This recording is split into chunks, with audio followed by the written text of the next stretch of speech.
Okay, dear student, one more time today we are here to look about perfect future tense. Up to now we have completed simple future tense and continuous future tense.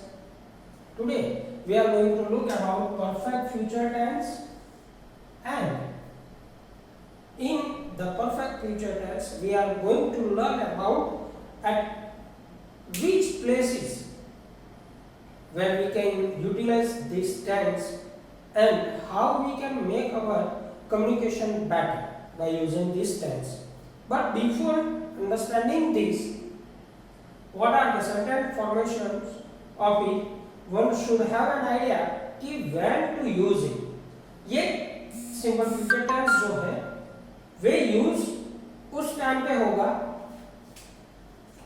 जहां पे जब कोई व्यक्ति बात कर रहा है किसी घटना के बारे में, तो वे घटना उस टाइम से लेकर फ्यूचर के अंदर कोई पॉइंट ऑफ टाइम पे चल रहे, मतलब होगी, कंप्लीट हो जाएगी.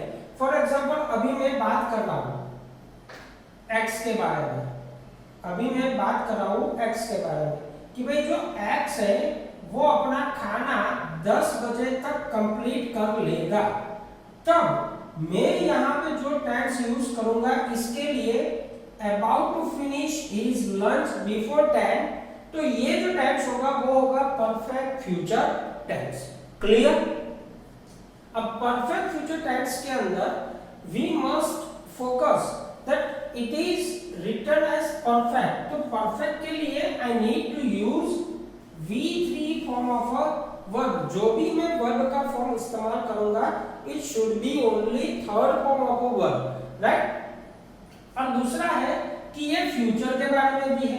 अगर मैं सिर्फ third form of a verb use करूंगा तो it will be considered as an perfect past और we can say perfect present. But if I want to show it future then I shall use helping verb shall and will.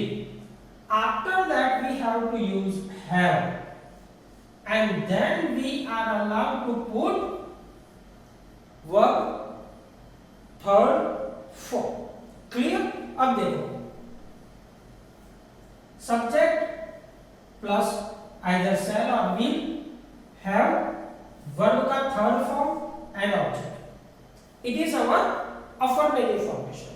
In affirmative formation there is an example. She will have finished her homework by 10. चलो मैं यहाँ पे word add कर देता हूँ by 10, right? वो अपना काम 10 बजे तक कंप्लीट कर लेगी. इसका मतलब ये होगा ऐसी कोई घटना कि भविष्य में कोई पॉइंट पे खत्म होने वाली है, वैसी घटनाओं को दर्शाने के लिए परफेक्ट फ्यूचर टेंस का इस्तेमाल होता है. तो यहाँ पे वही तो बताएगा she will have finished her work by 10. वे कल 10 बजे तक उसने अपना काम खत्म कर लिया होगा, कर लिया होगा. ये ध्यान रखना है आपको. Now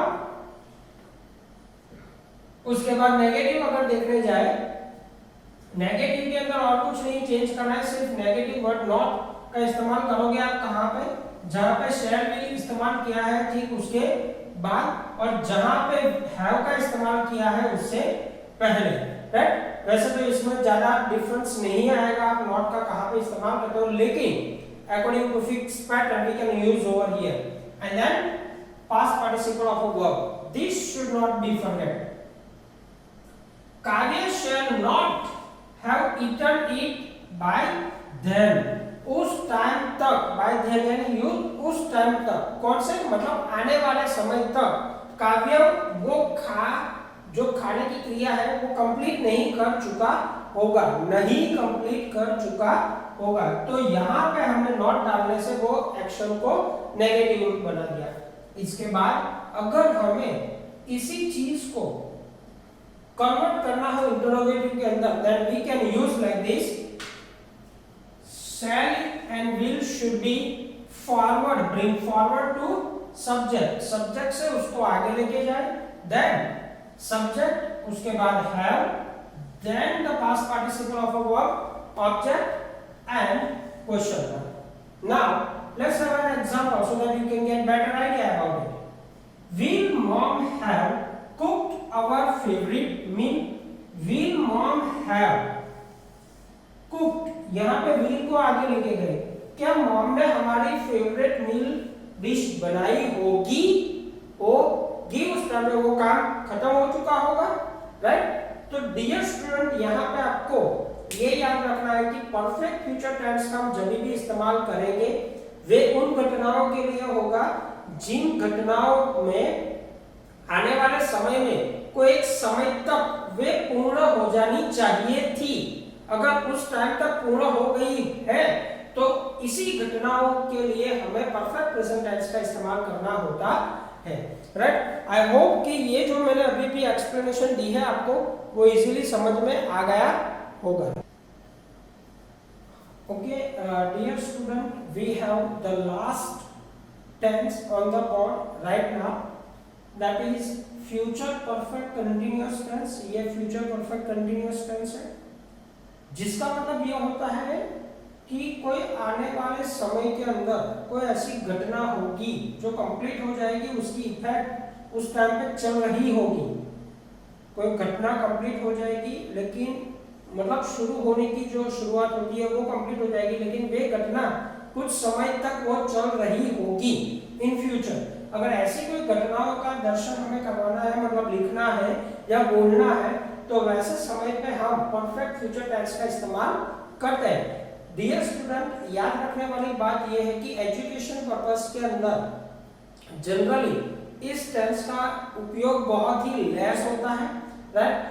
as far as your class 9th and 10th standard is considered, the very lesser important we can say, right? बहुत कम इसकी उपयोगिता आपको डिफरेंट चैप्टर्स के अंदर दिखने को मिलेगी, लेकिन still we are going to learn about it. थोड़ा सा समझ हम इसके लिए ले लेते हैं, राइट? ना देखो, मैंने आपको बोला कि ऐसी कोई घटना की जो आने वाले भविष्य के अंदर शुरू होगी, शुरू होने की क्रिया हो चुकी होगी और वो घटना एक निश्चित समय तक चल रही होगी। अगर वो चीज दर्शानी है तो हमें ये परफेक्ट फ्यूचर टेंस या फ्यूचर परफेक्ट टेंस का इस्तेमाल करना पड़ेगा। अब देखो, इसके अंदर हमें क्या करना है, सब्जेक्ट का इस्तेमाल करने के साथ साथ शैल या विल का इस्तेमाल करेंगे। हमें परफेक्शन बतानी है ना, परफेक्ट फ्यूचर परफेक्ट बताना है तो हैव का इस्तेमाल यहाँ पे करना पड़ेगा। हैव के बाद according to the rule we have to put the verb का थर्ड फॉर्म, दैट इज हमने बी मेन वर्ब था, आगे अगर सिंपल फ्यूचर टेंस या कंटीन्यूअस फ्यूचर टेंस के अंदर आपने देखा होगा वी हैव पुट बी, तो बी का हमने यहाँ पे बीन बना दिया है और उसके बाद वर्ब को आईएनजी लगाने की कोशिश की है, राइट? ताकि हम इसकी जितनी भी डिमांड है, रूल की जो डिमांड है फ्यूचर परफेक्ट टेंस की, वो हम कंप्लीट कर पाए। Now see what is an example, he will have been reading books, he will have been reading books, उस टाइम पे वो पुस्तकें पढ़ रहा होगा, राइट? या फिर आप लिख सकते हो कि in next week, next Monday, right? और we can say on Tuesday, you can put it anything like this. Now in negative, to make our statement negative, we have to do just only one minor change in affirmative. Affirmative statement के अंदर एक छोटा सा change करना है, कहाँ पे? जहाँ पे हम shall और will का इस्तेमाल करते थे और have लिखते थे, उन दोनों के बीच में नेगेटिव वर्ड नॉट का इस्तेमाल कर देंगे, हमारा स्टेटमेंट नेगेटिव बन जाएगा। देखो कैसे, Ram shall not have been living with her by next month, अगले महीने तक राम जो है वो उसके साथ नहीं रह रहा होगा, राइट? मतलब वो उस टाइम पे उस घटना की बात की गई है जो चालू नहीं होगी, लेकिन in future they are just thinking, assuming it or predicting it, right? In progress, okay? उसके बाद इन इंटरोगेटिव में what shall we do, we will just bring forward the helping verb, that is shall and will before the subject, subject के आगे हम उसको ला देंगे, then subject have been, verb को ing and object। यहाँ पे again question था, ठीक है ना? देखो, shall Rahul have been playing for India, क्या राहुल इंडिया के लिए उस टाइम तक, जो भी टाइम पे यहाँ पे बात की गई है, जिस महीने तक की भी बात की गई हो, तो क्या वो खेल रहा होगा? उस टाइम पे यहाँ पे हमें ये वाला टेंस जो है इस्तेमाल करना पड़ेगा। आई होप डियर स्टूडेंट ये जो टेंसेस सेक्शन मैंने चलाया, we were looking about part of speech. In part of speech we have just finished noun, pronoun, verb. Verb के अंदर हमने transitive, intransitive and all form of tenses, all 12 form of tenses cover किए हैं।